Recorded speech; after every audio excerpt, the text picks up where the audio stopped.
미국의 제20대 대통령 제임스 가필드가 취임하게 되었습니다. 그의 백악관 생활의 첫 주에 있었던 일입니다. 내각의 일원인 강요한 사람이 와서 이렇게 말하는 것입니다. 대통령 각하, 이번 일요일 아침 10시에 강요회의가 계획되었으니 꼭 참석해야 됩니다. 그러자 대통령은 그날 선약이 있기 때문에 그 회의에 참석할 수 없다고 말을 했습니다. 그런데 그 회의는 국가의 비상 사태라고 할 수 있는 위기에 대한 심각한 회의였다는 것이죠. 대통령에게 말하던 사람이 눈이 휘둥그레져서 그 선약은 반드시 취소되며 변경되어야 된다고 권면했습니다. 그래도 대통령은 그 선약은 변경될 수 없다라고 말했습니다. 그 강요는 하도 이상해서 다음과 같이 말했습니다. 대통령 각하, 저는 대통령께서 약속하신 그 사람이 도대체 누구이기에 그렇게 중요한지 솔직하게 알고 싶습니다. 그러자 가필드 대통령은 다음과 같이 대답했습니다. 나도 당시처럼 솔직히 대답하겠습니다. 주일 아침 10시 30분은 내가 나의 사랑하는 주님을 성전에 가서 뵙는 시간입니다. 나는 언제나 그렇게 하기로 오래전부터 나의 주님과 약속을 했습니다. 말했다는 거예요. 드디어 가필드 대통령은 주님과 약속한 대로 주일을 주님 앞에서 거룩하게 지켰다는 것이죠. 미국의 위기는 아무 일 없다는 듯이 스무스하게 잘 넘어갔다는 것이죠. 여러분, 만약에 구원받지 못한 세상 사람이라면 주일을 여러분 마음대로 즐기면서 개인의 소욕대로 살아도 괜찮습니다. 하지만 여러분이 주님을 믿고 따르고 신뢰하며 살고 있다면 주일은 주님의 날답게 거룩하게 지켜야 되는 것입니다. 왜냐하면 주일은 하나님께서 명령하신 거룩한 날이기 때문에 그렇습니다. 신명기 5장 12절이죠. 내 하나님 여호와가 내게 명한 대로 안식일을 지켜 거룩하게 하라 말씀합니다. 하나님께서 이스라엘 백성들에게 명령하신 것은 안식일을 어떻게 거룩하게 지키라고 말씀합니다. 주일은 어떤 일이 있어도 하나님 앞에 나와야 되는 것이죠. 그것이 하나님을 거룩하게 여기는 것이요, 나로 하여금 거룩하게 하는 것이 되는 겁니다. 사랑하는 성도 여러분, 어떤 일이 있어도 주일을 하나님 앞에 나와 나를 거룩하게 하고 하나님을 거룩하게 경배하는 분들이 다 되시기를 예수 이름으로 간절히 축원드립니다. 오늘의 말씀은 본문 이전에 예수님은 죄인들을 향한 회개와 구원의 초청을 하고 계셨습니다. 예수님께서는 벳세다와 고라신, 가버나움 등의 배척과 거부 속에서 천국 복음의 비밀에 대해서 말씀하고 계신 것이죠. 그것은 어린 나이와 같이 마음이 순수한 자들에게 있음을 감사하고 있는 겁니다.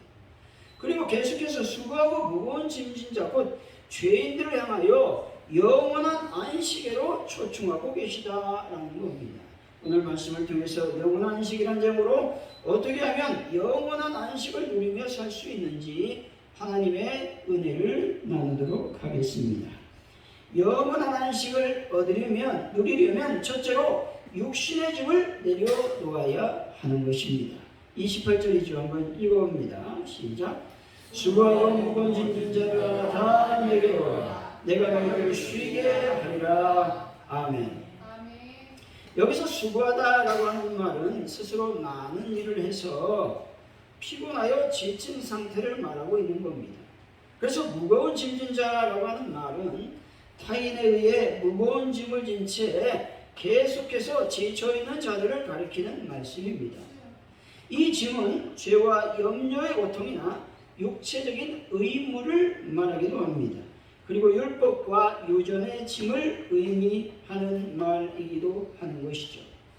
이런 모든 짐을 어떻게 해야 하면 되겠습니까? 육신의 짐을 예수님께 던져버리는 분들이 되시기 바랍니다. 피곤하여 지친 상태로 있지 말고 예수님께서 주신 독수리 날개치며 올라가는 새 힘을 얻는 분들이 되시기를 바랍니다. 고통이 좀 있습니까? 예수님께 맡기는 분들이 되시기 바랍니다.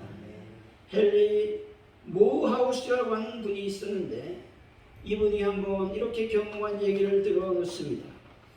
자기가 짊어져야 될 어려운 일로 말미암아 녹초가 되어 집으로 돌아왔습니다. 그때 그는 아내에게 줄 봉투를 손에 들고 있었습니다. 층계 아래에 있던 딸 미나에게 어머니 어디 계시니? 라고 묻자 소아마비로 움직이지 못한 딸이 휠체어 안에서 이렇게 대답했습니다. 2층에 계세요. 아버지 그 봉투를 어머니에게 가져갈 거죠. 아버지 나로 가져가게 해주세요 라고 말했습니다.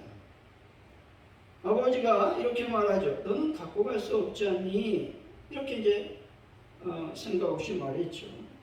혹시 딸이 상처받을 수 있었을 텐데 딸은 이렇게 말하는 겁니다. 내가 봉투를 들고 아버지가 나를 2층 엄마 있는 데로 데려가면 되잖아요 라고 말했다는 것이죠. 이때 모하우스는 깨달은 것이 있었습니다. 그때 그는 구름이 거치듯이 깨달음이 왔다는 것이죠.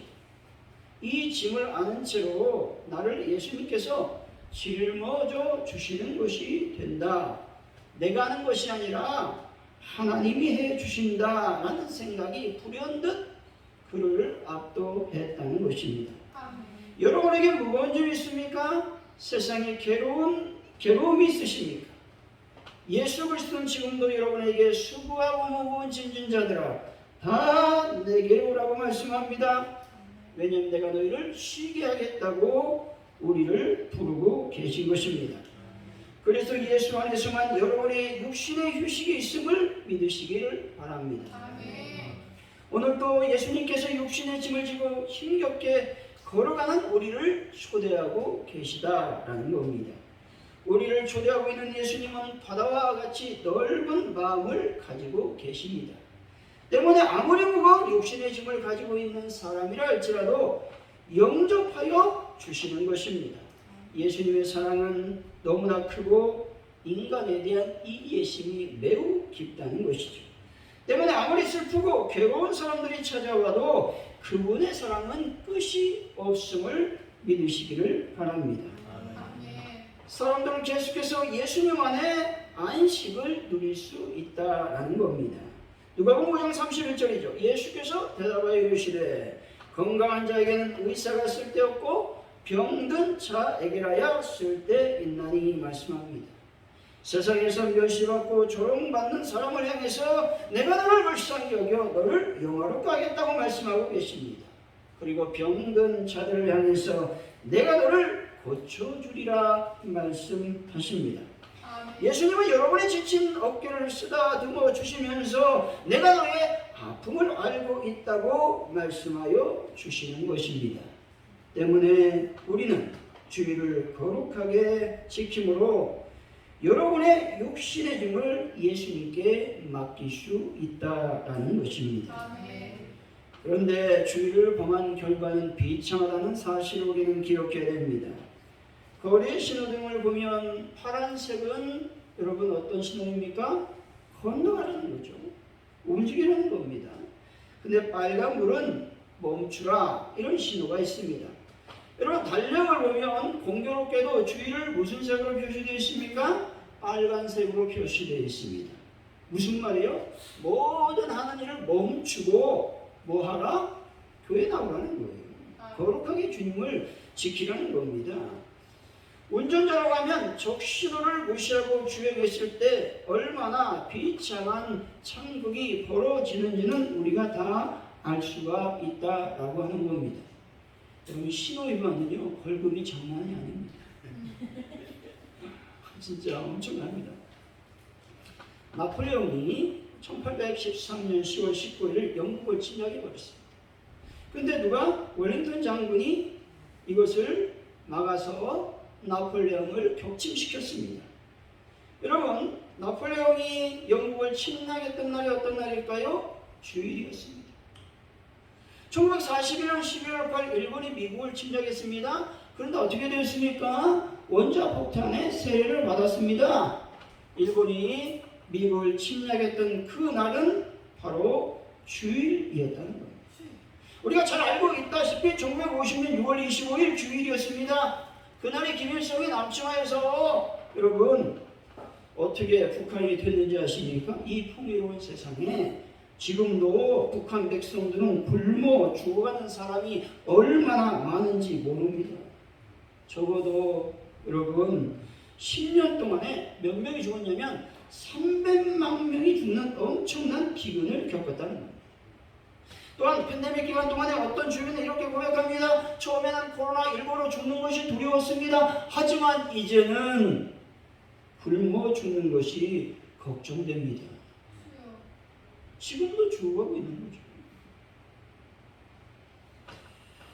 이사야 58장 13, 14절입니다. 만일 안식일에 내 발을 금하여 내 성일에 오락을 행치 아니하고 안식을 일컬어 즐거운 날이라 하여 이를 종기 여기고 내 길로 행치 아니하며 내 오락을 굳지 아니하며 사사로운 말을 하지 아니하면 내가 여호와 안에서 즐거움을 얻을 것이라. 내가 너를 땅의 높은 곳에 올리고 내 조상 야곱의 업으로 기르리라. 여호와 입의 말이니라. 아멘. 하나님 안에서 즐거움과 기쁨을 얻는 비결은 무엇이겠습니까? 이 땅에서 높은 곳에 올라갈 수 있는 방법은 과연 무엇이겠습니까? 그것은 바로 주의를 거룩하게 지키는 거라고 말씀하고 있는 것입니다. 주의를 거룩하게 지킨다라고 하는 것은 첫째로 주일은 즐거운 날이라는 겁니다. 그래서 여러분 주일을 어떻게 한다? 존귀하게 여겨야 된다는 겁니다. 나 인생에서 가장 중요한 날이 어떤 날이다? 주일이 되어야 된다. 여러분 여러분의 기념일이 중요한 날이 아니라는 거예요. 여러분의 생일이 중요한 날이 아니라는 거예요. 여러분의 결혼 기념일이 중요한 날이 아니라는 겁니다. 어떤 날? 주일이 중요한 날이라고 성경은 말씀하고 있는 겁니다. 둘째로 내 길로 행하고 오락을 하지 말라는 겁니다. 오락을 금하라고 말씀하죠. 다시 말해서 육적인 즐거움을 금하라는 겁니다.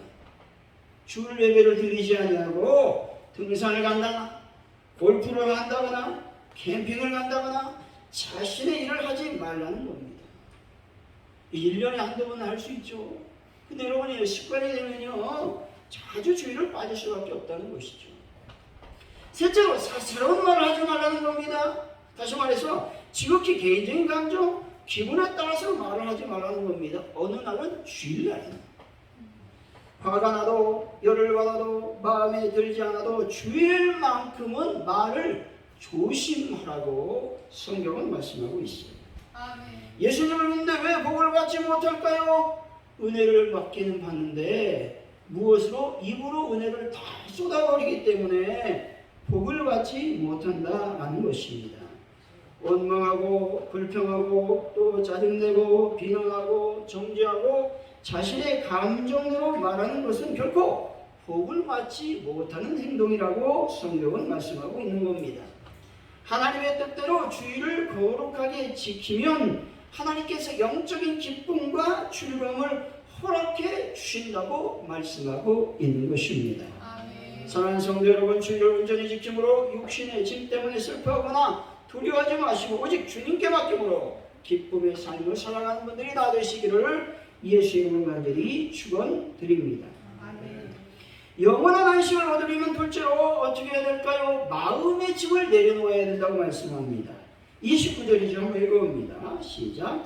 나는 마음이 온유하고 겸손하니 나의 멍에를 메고 내게 배우라. 그리하면 너희 마음이 쉼을 얻으리니. 아멘. 마음의 쉼을 얻으라고 말씀하죠. 여기서 마음이라고 하는 것은 우리들의 어떤 정신, 혼 이런 것을 말합니다. 다시 말해서 우리가 늘 마음이 평온하지 못하고 불안하고 또 사람에게 상처받고 실망하여 힘들고 어려울 때가 있다는 겁니다. 또 사람들에게 참으로 힘든 상황이 펼쳐질 때가 왜 없겠습니까? 이때 예수님을 찾아야 안식을 얻을 수 있다는 겁니다. 예수님의 멍에를 메고 예수님과 연합하여 참 평안과 기쁨을 누리라고 말씀하고 있는 것입니다. 마음의 짐을 내려놓다라는 말은 무슨 말이냐? 마음을 내려놓아라 라는 말인데 이 말은 어찌 보면 마음을 비우다 라는 말입니다. 순전하고 하는 사람은 마음을 내려놓는다라는 말을 마음을 바로잡는다라는 말로 해석해 놓았습니다. 그러기 위해서는 어떻게 해야 된다? 허해야 한다는 겁니다. 다시 말해서 비워야 된다라는 한자와 허자를 사용하고 있다는 겁니다. 그래서 순자는 이렇게 말하죠. 마음이 비어 있다는 것은 나에게 선입견이 없어 새로운 것을 받아들일 준비가 되었다는 것입니다. 기존의 생각이 새로운 생각이 들어오는 것을 방해하지 않는다면 우리는 마음을 비웠다라고 말할 수가 있습니다. 라는 것입니다. 내 안에 편견을 없애는 것, 그리하여 새로운 생각이 들어오도록 허락할 수 있을 때 순자는 어떻게 말합니까? 마음을 비웠다라고 보는 것입니다. 편견과 선입견을 없이 하려면 먼저 어떻게 합니까? 내 자아를 어떻게 해요? 버려야 된다는 거예요.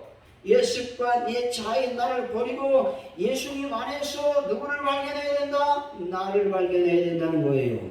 예수님 없이 나를 발견하면 교만하게 되는데 예수님 안에 나를 발견하면 나는 죄인입니다. 이렇게 고백할 수 있게 되는 것입니다. 순간순간 많은 일 때문에 우리들의 마음이 지칠 때가 얼마나 많은지 모릅니다. 감당할 수 없을 것 같은 문제에 마음이 눌릴 때도 있다는 겁니다. 문제가 있으니 당연히 염려하고 걱정이 되는 것은 당연합니다. 하지만 근심과 염려는 시험거리가 많아서 생기는 것이 아니라 주님 안에 거하지 않기 때문에 생기는 것입니다. 주님께서 늘 두려워하지 말라고 말씀하죠. 염려하지 말라고 말씀합니다.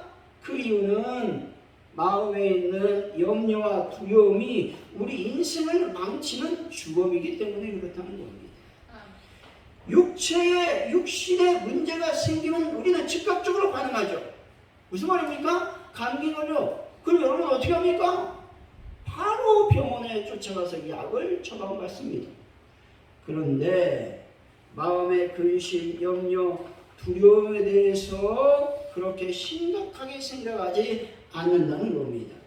그래서 여러분 마음의 두려움과 염려가 마음에서 떠날 수가 없는 겁니다. 마음속에 염려, 근심, 두려움, 상처가 있다면 당장 마음에서 내려놓아야 된다는 겁니다. 왜냐하면 아무리 작은 염려라도 삶의 심각한 문제를 일으킬 수 있기 때문에 그렇다는 것이죠. 그래서 주님은 이렇게 말씀합니다. 베드로전서 5장 7절이죠. 너희 염려를 다 주께 맡기라. 이는 그가 너희를 돌보시리라 말씀합니다. 주님께서 언제나 나를 돌보고 계시니 너희들의 고민거리, 두려움, 상처 그리고 염려를 맡기라고 말씀하고 있는 것이죠.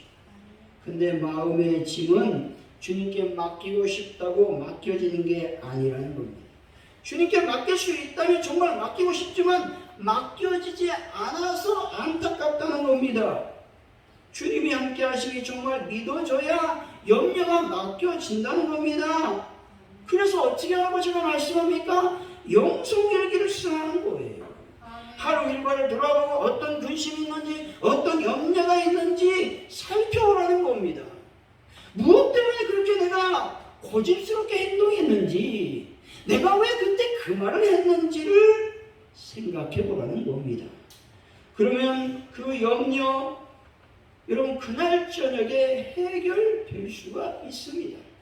저희 여기는 기도하는 것이죠. 주님, 나에게 이런 염려와 두려움이 있었군요. 이 모든 것을 주님께 맡깁니다. 맡아 주옵소서라고 기도하는 겁니다. 빌립보 4장 6절 7절이죠. 아무것도 염려하지 말고 다만 모든 일에 기도와 간구로 너희 구할 것을 감사함으로 하나님께 아뢰라. 그리야 모든 적에게 뛰어난 하나님의 평강이 그리스도 예수 안에서 너희 마음과 생각을 지키시리라. 아멘. 염려와 걱정거리가 있다면 어떻게 해야 된다고 말씀합니까? 먼저 걱정하고 있음을 인식해야 된다는 거예요. 인식 없이는 여러분 염려와 걱정이 절대로 떠나가지 않는다는 겁니다. 인식이 됐다면 우리는 어떻게 해야 되나? 기도해야 됩니다. 어떻게 기도해야 됩니까? 아무것도 염려하지 말고 감사함으로 기도하라고 성경은 말씀하고 있습니다. 그러면 하나님의 평강이 너희들에게 임할 것이다 말씀합니다. 너희 마음과 생각을 지킨다라고 하는 말은 마음과 생각이 범잡하며 흔들려 마음이 쪼개질 때가 있습니다. 이때 마음의 평안과 안정을 찾을 수 있도록 예수님께서 너희들을 도와주신다 라고 하는 말씀인 것입니다. 사랑하는 성도 여러분, 마음의 짐을 주님께 맡겨 영원한 안식을 누리는 분들이 되시기를 예수 이름으로 간절히 축원드립니다. 영원한 안식을 누리려면 첫째로 감사해야 된다고 말씀하고 있습니다. 25절이죠. 한번 읽어봅니다. 시작. 그때 예수께서 대답하여 이르시되 천재주의이신 하나님이여 이것을 지혜롭고 슬기 있는 자들에게 숨기시고 어린 아이들에게는 나타내심을 감사하나이다. 아멘. 여기서 이것은 무슨 말이냐? 주님께서 가르치고 펼치셨던 교훈과 표적을 말하고 있는 겁니다. 지혜롭고 슬기 있는 자라고 하는 말은 바리새인들과 서기관들을 말하고 있는 것입니다.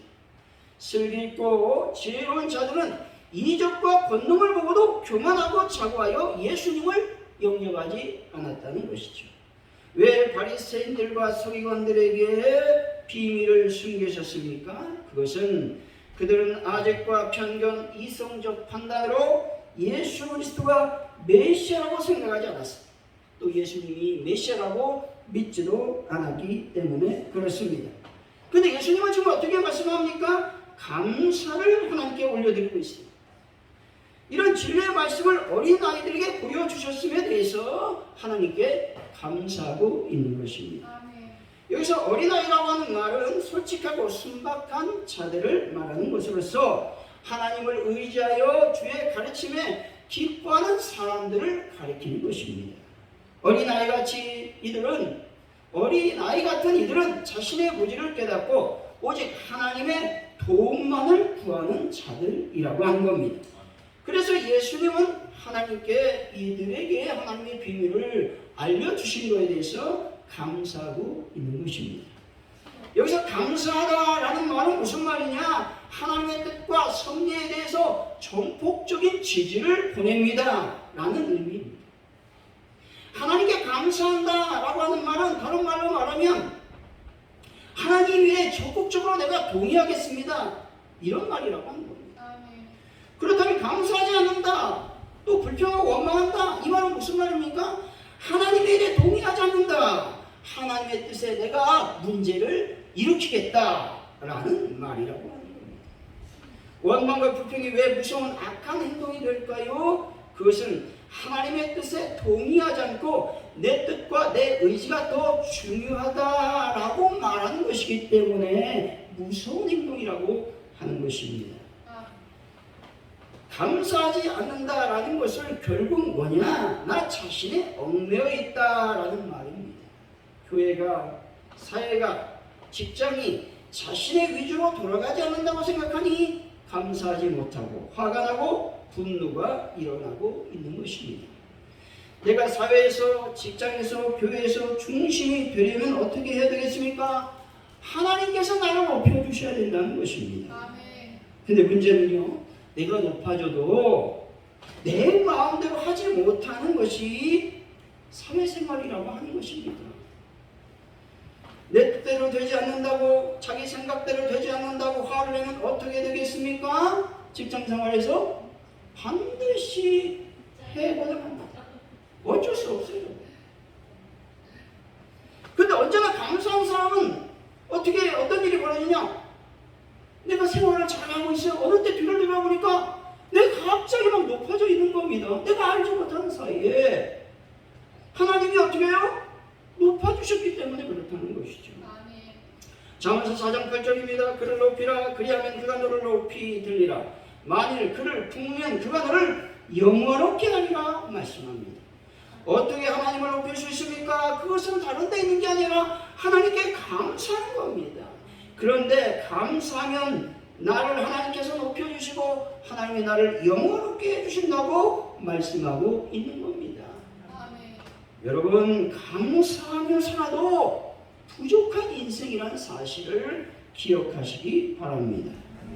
결론적으로 영원한 안식을 누리려면 육적인 짐과 마음의 짐을 내려놓아야 됩니다. 그리고 하나님께 감사해야 되는 겁니다.